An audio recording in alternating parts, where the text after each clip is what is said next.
5 mistakes for you that I've summarized in, I guess, 5 points. I want to give you some behind the scenes, some truth, some understanding, and the shit that I've done wrong. And hopefully in that you wouldn't make the same mistakes as me. You know, someone that has been doing it for 8 years now, I thought it'd be good to share. The first one is, I took it way too personal, and I mean that in the deepest sense, when people would say no to me. So as you know, right, like you have a sales call booked, you're excited, you get on that call and the don't turn up. And it's happened to you lots of times. Or you put the best, deck together, presentation together, the call was amazing, and they ghost you. No response. You send the contract. This is it. They ghost you. Send the payment link. This is it. They run away. I know the feeling of when you send the outreach out, you get that response. You're like, yo.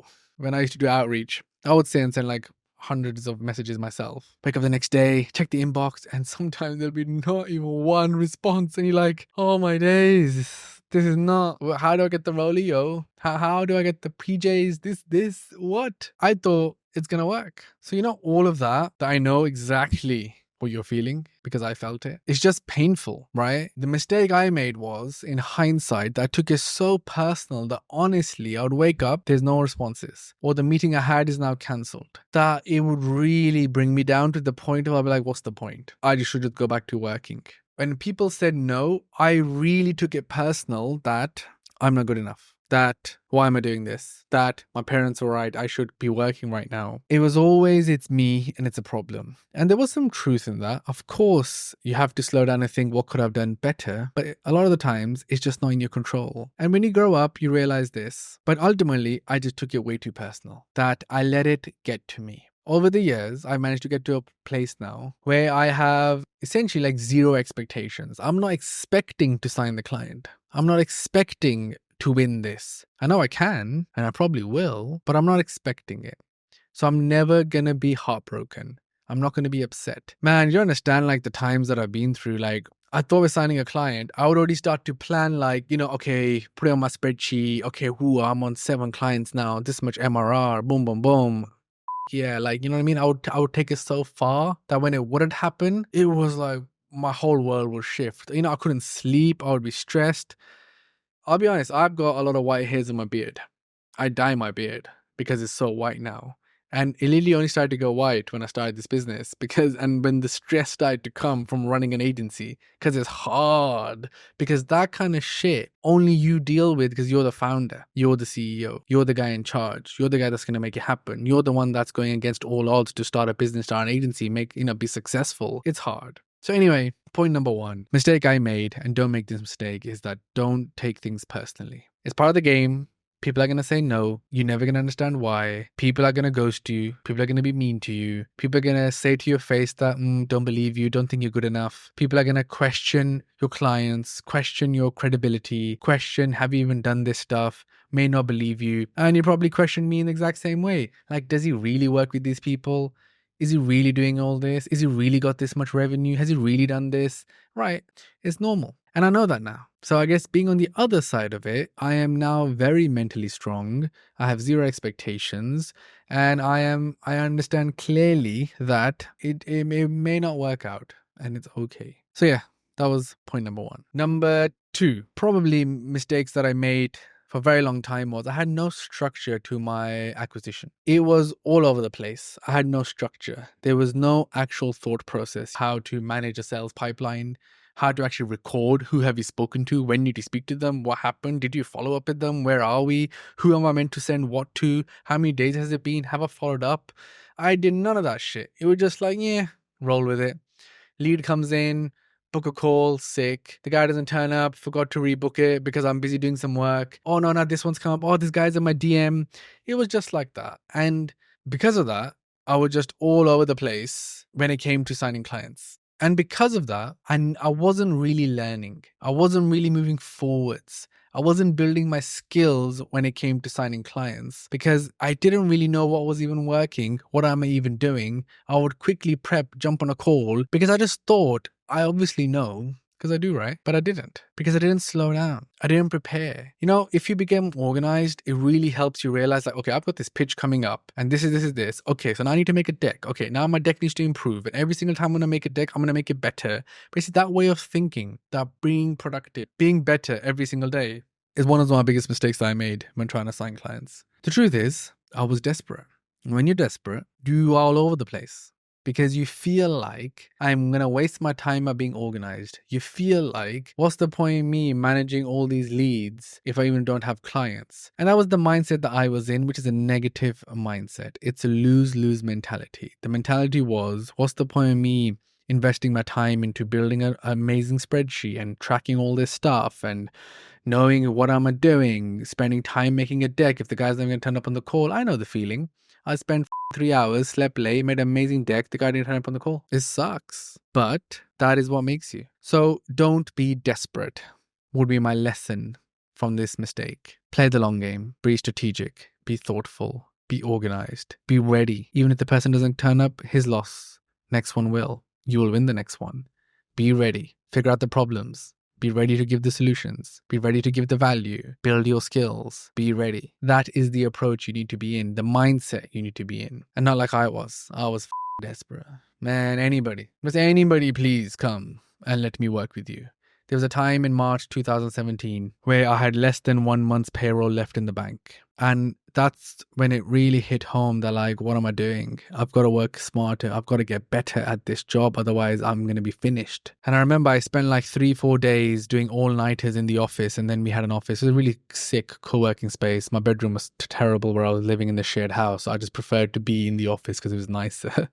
And I just like started understanding that I need to swallow my pride and I just need to start learning. I need to start getting better at my job. I need to make better decks. I need to make better this. I need to make better that. I need to understand like how to sell better, how to pitch better. I actually started watching random YouTube videos I remember on like sales and stuff. And I just started to be like, yeah, this is something I need to really plan and do. So I started just working on my personal development, my self-development, and it made me come out of this desperate shell and we started to succeed. I remember I signed like 3 clients, then I launched, we went live, money started to come in. And 2018 onwards, the business has just scaled year on year on year. Anyway, that was number 2. That brings me to number 3. And number 3 is the one which a lot of you are doing today. And a lot of people out there are trying to tell people to do. The mistake is selling dreams to clients. It's a massive mistake. I did it. I signed some clients because of it. And I realized that's the wrong thing to do. The whole 30 leads in 30 days or whatever, some unique mechanism, make it sound so good. Ultimately, you're just faking it. Or you're coming up with some result that's so hard to achieve that makes people buy your offer, sign up to you, give you money. And it's so hard to fulfill that it ends up sucking. Mistake I made was basically I was just overselling.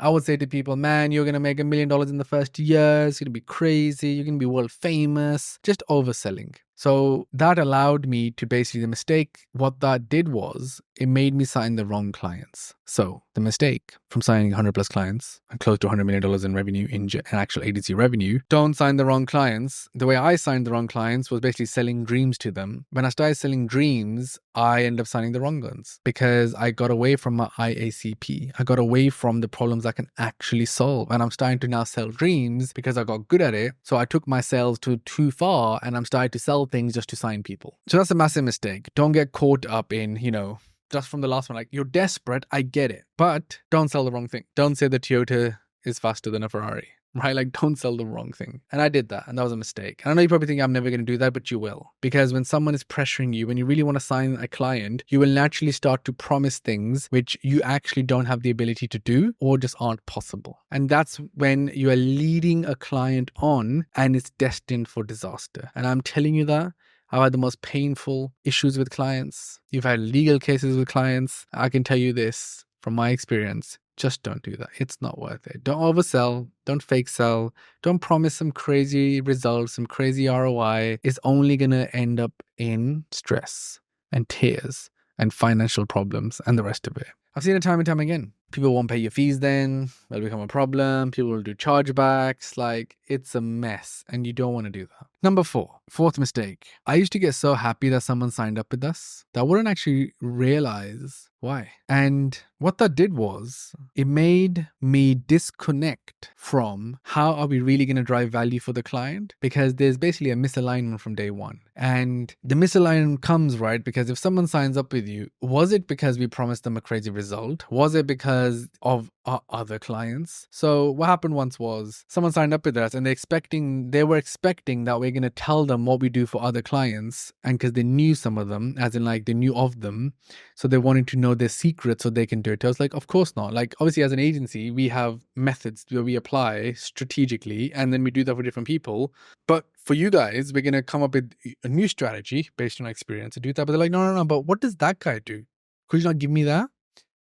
So this is where like, I was like, oh shit, like they've signed up to like get something else. Obviously, we're not going to give away what we do for other clients. We have a strict rule at Gemflow. You never mention another client's name or strategically or what we've done. People fully ask us, so how much is this brand spending with you on ads? Like, none of your fucking business. So when it came to signing clients, basically we signed clients under the wrong pretense. Even though they were our IACP, even though we can provide them the services, the reason they have signed up for is all wrong. And I think for the final one, I'm going to say a related one. You obviously have a service contract and you're going to have your deliverables and you're going to have your services. If you don't, you should have one. Never sign a client without a contract and with clear services defined and what are you expected to do and when by. But I'll be the first person to say it's always about going above that because that's how you provide true value to somebody and build a partnership. But the mistake I made was actually losing track with what did we actually agree. And some of you will get this if you have like 15 to 20 clients. It will start to get blurry. Let's say you do social media, start to get blurry. Are we doing 3 posts a week, 4 posts a week, or this or that? What happened with us was our work started to get blended because it was all about get the work done, get it out, get paid. Some people were doing too much for, some people doing too less for. And the mistake that I made, I guess, when it came to signing clients, ultimately, we're signing people on different things and we're doing different things for them. And it's a strange thing to say out loud, but ultimately, I guess what I'm trying to say is that when you're signing a client, you have to be very sure you and them are in full agreement with what is it that you're actually going to do for them. Because even people aren't good at truly understanding. I had a recent client and we do basically we do like his course and his community and all that stuff. And he just assumes we're going to run his YouTube channel too. And I was like, he kept saying, oh, when are we going to work on the other content? I'm like, what do you mean other content? Sorry. And he's like, like my social content. I'm like, we're not? It's not in our deal? And he's like, oh. And it was like, then I had to be like, yeah, blah, blah, blah. We can do it. So that happens. Let's call it scope creep. Let's call it clients trying to take the piss. But it can be from the very beginning, right? So what we try to do now is, and I guess the lesson is from the moment you're signing, just make sure that's super, super clear that people understand it, which basically means make your agreements as clear as possible,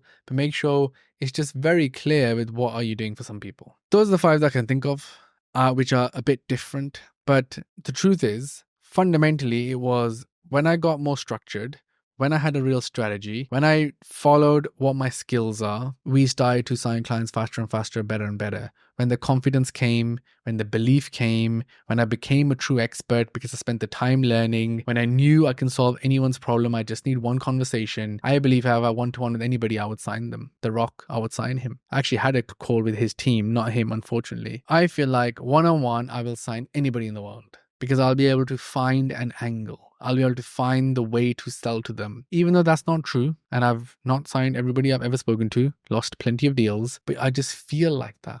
And that's what I want you to feel. Just remember in your head, if you want to win, become a master at your craft, but also become a master in the different ways you can sign clients. There isn't one way. And it's massively applicable to your actual ability once again. If you're amazing at copy, are you good at speaking on camera?